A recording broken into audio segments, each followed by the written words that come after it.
ce matin? Plutôt pas mal. Comment tu te sens dans ce starting block pour ton prochain livre? Très contente, ravie, j'ai hâte qu'il sorte et en même temps une petite peur quand même parce que c'est pas évident de sortir son premier livre, surtout un livre aussi intime. Eh oui, donc c'est une grande première. Oui. Tu fais ton lancement début décembre. Le 7 décembre. Voilà, 7 décembre. On a hâte de découvrir ce chapitre de ta vie. Oui. Et d'ailleurs, je vais commencer par te demander pourquoi tu as écrit ce livre. Alors, j'ai écrit ce livre qui est un témoignage, effectivement, d'une partie de ma vie, mon enfance plus précisément, avec l'objectif de passer un message qui pourrait être de dire que tout est possible.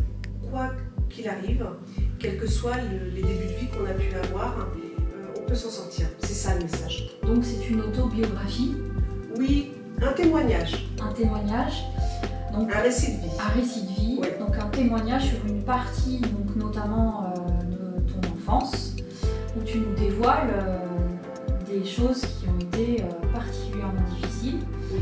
Mais nous allons tous le découvrir en décembre. Quelque part, est-ce que c'est une partie de ta vie que tu souhaites continuer? Y aura-t-il une suite à tout ça? Bien, ça dépendra comment est reçu déjà le premier. Il est entendu que quand on apporte un tel récit, on se demande par la suite comment ça s'est passé pour qu'elle puisse, la façon dont je m'en suis sortie. Et j'imagine qu'un certain nombre de lecteurs me demanderont comment j'ai fait, puisque je pars de très très loin quand même. On ne parle pas simplement de... je ne parle pas, j'ai encore du mal à dire le jeu, ça pour ceux qui liront le livre ils comprendront. Je ne parle pas simplement d'un récit où il y a eu un pépin, c'est-à-dire que c'est une succession de situations, de mots de la société d'ailleurs qu'on retrouve, qui font qu'à un moment donné on se dit il faut en parler, c'est important. C'est le message que j'évoquais tout à l'heure. Et donc on peut supposer derrière que ça suscitera la curiosité. Moi-même d'ailleurs, je me dis mais je ne peux pas m'arrêter là. Il faut que j'explique aux gens ce qui s'est passé après et comment j'ai pu avancer. D'ailleurs, quel a été ce déclic? Pourquoi tu l'écris aujourd'hui ce livre? Alors c'est un livre, il faut savoir que j'ai commencé il y a très longtemps, il y a à peu près 25 ans, que j'ai jeté. À l'époque c'était plutôt exutoire, ce qui n'est plus du tout le cas aujourd'hui. Je l'ai recommencé une douzaine d'années, je l'ai rejeté encore, j'ai eu peur que quelqu'un tombe dessus et c'était vraiment mes secrets, mon intimité. Une sorte de journal intime peut-être? En quelque sorte, oui, en quelque sorte. Mais à l'époque, c'était vraiment, comme je le disais, c'était plutôt exutoire. Aujourd'hui, j'ai passé tout ça, heureusement. Et je pense que le décès de deux membres de ma famille, ma mère et ma grand-mère, l'année dernière, ne sont pas neutres dans le fait de choisir un an après, quasiment jour pour jour, je dirais la fin du livre. Ça a été ton déclic donc? Oui, je pense que c'est un déclic, puisque l'une d'elles en particulier est responsable de tous ces mots. Donc je pense que c'est pas neutre.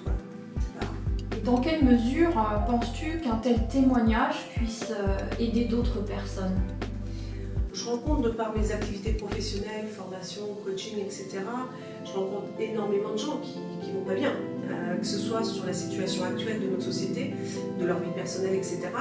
ou par un passé pour lequel ces personnes-là n'arrivent pas à monter la pente, n'arrivent pas à accepter finalement ce qui leur est arrivé, à en prendre acte pour s'aider justement, s'armer à passer ce cap difficile, à accepter ces situations pour mieux vivre après.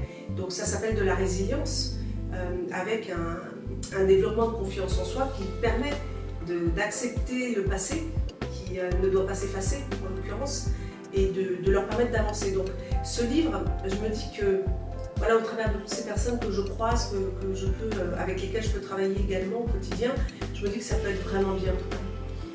Ça peut être vraiment utile. Finalement, aujourd'hui, Valérie, tu es chef d'entreprise. Oui. Tu fais du coaching, de la formation. Oui. C'est-à-dire que c'est un peu la continuité de ce livre. Tu aides les gens au quotidien dans le sens où, effectivement, dans le cadre de ton travail, tu aides les gens à s'améliorer. à s'améliorer, à grandir, Voilà. à se développer, à prendre de la connaissance. Et là, pour le coup, c'est une continuité, mais dans la vie personnelle des gens. Oui, ou professionnelle, mais ce qui est intéressant dans la démarche, pour ceux qui liront, ce qui est intéressant, c'est d'en être arrivé là, justement, aujourd'hui, à être dans la transmission de connaissances, alors que j'ai quitté l'école à 15 ans, à peine 16 ans, enfin, j'avais pas de bagages, je partais avec rien, j'avais même pas de quoi me payer un ticket de métro, enfin j'avais rien. Oui. Donc c'est intéressant de se dire des années et des années après, à l'aube de mes 50 ans, de se dire que j'ai créé des entreprises avec de la transmission de savoir, c'est plutôt drôle, surtout après avoir redoublé 2 fois. Et puis le livre, c'est quand même un clin d'œil hyper intéressant, en se disant que j'aurais pu finir bien plus mal. Cette manière dont tu as d'aider les gens, d'autres personnes t'ont aussi inspiré Alors, à ton tour. Oui, inspiré de différentes manières. C'est-à-dire que j'ai décidé très jeune de m'en sortir, à 16 ans précisément, et j'ai compris assez facilement et assez vite qu'il fallait que je fasse le caméléon. Alors ça veut dire quoi faire le caméléon? Ça veut dire s'immerger dans des univers complètement différents, et c'est ce que j'ai fait de 16 ans à maintenant, avec des univers que je raconterai, où je me suis mis aussi parfois en danger d'ailleurs, il n'y a pas que du beau là-dedans. Et donc j'ai décidé de faire le caméléon, en m'adaptant aux univers dans lesquels j'étais, mais aussi en observant et en écoutant tous les gens que je pouvais croiser. C'est-à-dire que je me suis inspirée et de ce que je ne voulais pas du tout, à ceux à qui je ne voulais pas du tout ressembler, et inspirée de ceux qui me semblaient être des êtres humains, déjà, première chose, parce que je ne croyais plus du tout en l'être humain, j'étais plutôt en mode je vais faire comme papa, je vais décider de partir, et la vie de toute façon, elle sert à vaut rien. pas la peine finalement. Rien du tout. Vécu. Exactement, donc je me suis inspirée au cours des années de tous ces gens que j'ai croisés, respectueux, bienveillants, humains, qui m'ont permis d'y croire. Déjà, ça c'était la première chose.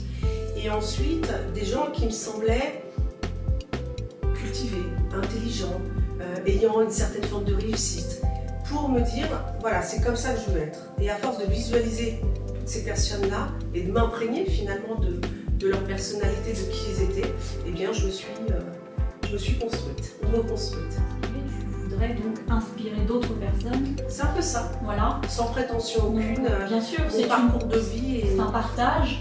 Oui, ça peut être aussi une forme d'exemple de réussite, oui, parce que ma vie, elle n'était pas là. Ma vie, j'aurais dû être droguée, alcoolique, décédée depuis bien longtemps, parce qu'à un moment donné, j'y ai pensé, évidemment. Donc voilà, ça peut être encore une fois, sans prétention et sans égocentrisme démesuré, dire qu'on peut le faire. Est-ce que tu crois en fait que ta vie était prédestinée? Parce que Ça, c'est une bonne question. Je pense quand même qu'il y a quelque chose, parce que je me suis toujours sentie différente. J'avais aussi 2 styles de copains, ceux avec qui on faisait toutes les conneries, puis ceux avec qui on en faisait moins, qui m'apportaient cette espèce d'équilibre. Et j'ai assez vite compris quand même que d'abord le côté obscur, c'était vraiment pas pour moi. Oui, on peut d'ailleurs rire de pas mal d'anecdotes dans ton livre, où effectivement, donc la preuve en est que cette vie-là, elle n'était pas faite pour toi dès le départ. J'essaie d'apporter un peu d'humour aussi sur les tests que j'ai essayé de faire pour m'en sortir. Bon, c'est évidemment à ne pas reproduire, mais il n'en est pas moins que ça m'a permis aussi à découvrir les vraies valeurs que je devais avoir, parce que dans le côté obscur, à chaque fois que j'ai essayé de faire des conneries, ça ne marche pas. Ouais, c'est clair. Ça n'a pas marché, donc ça m'a amené inéluctablement à devenir quelqu'un, je dirais, de droit et de respectueux. Voilà. Et pour nous donner un avant-goût d'ailleurs, est-ce que tu peux nous raconter une anecdote de ce livre? Oh, j'en ai plusieurs. Laquelle t'as aimé que je puisse raconter? Celle de la police ou celle du supermarché? Je pense que le supermarché, moi ça m'a fait beaucoup rire. Donc, Bon voilà, alors j'ai au travers de mon enfance essayé de trouver des solutions, soit pour manger, soit pour m'habiller, soit pour essayer d'être quelqu'un dans la norme.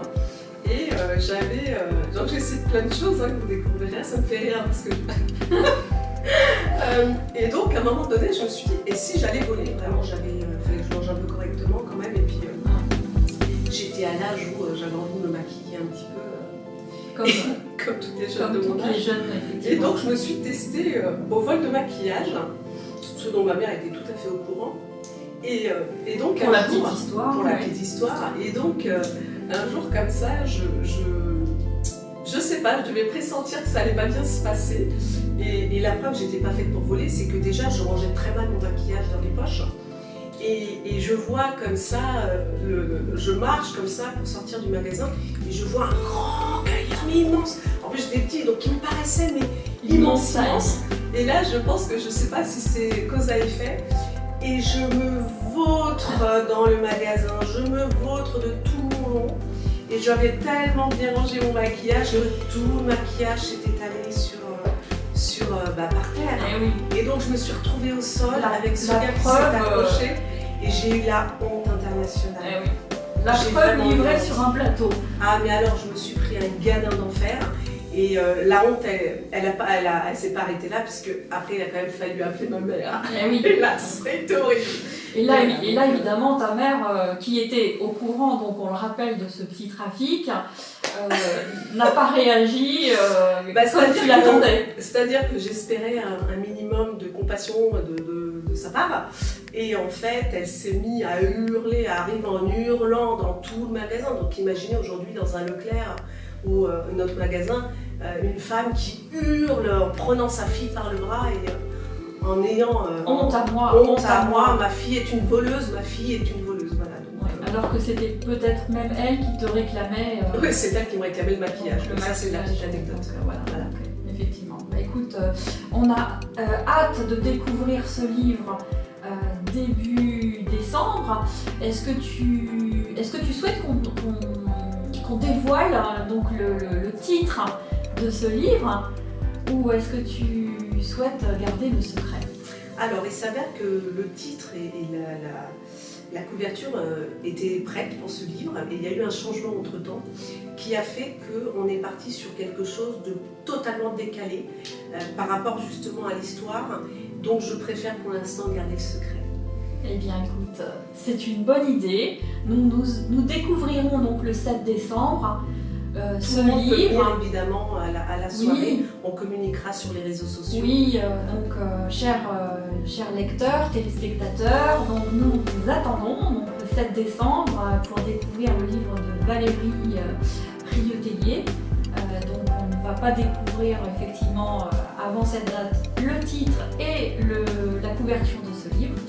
Et Valérie, on te souhaite beaucoup de succès merci pour ce livre. Et puis je vous retrouve le 7 à 19h30 au restaurant La Gap à Céris. Voilà, très bien. Merci Valérie. Merci, avec plaisir. Pour ce témoignage, pour cette interview. Donc, et à très bientôt. À bientôt, merci à vous.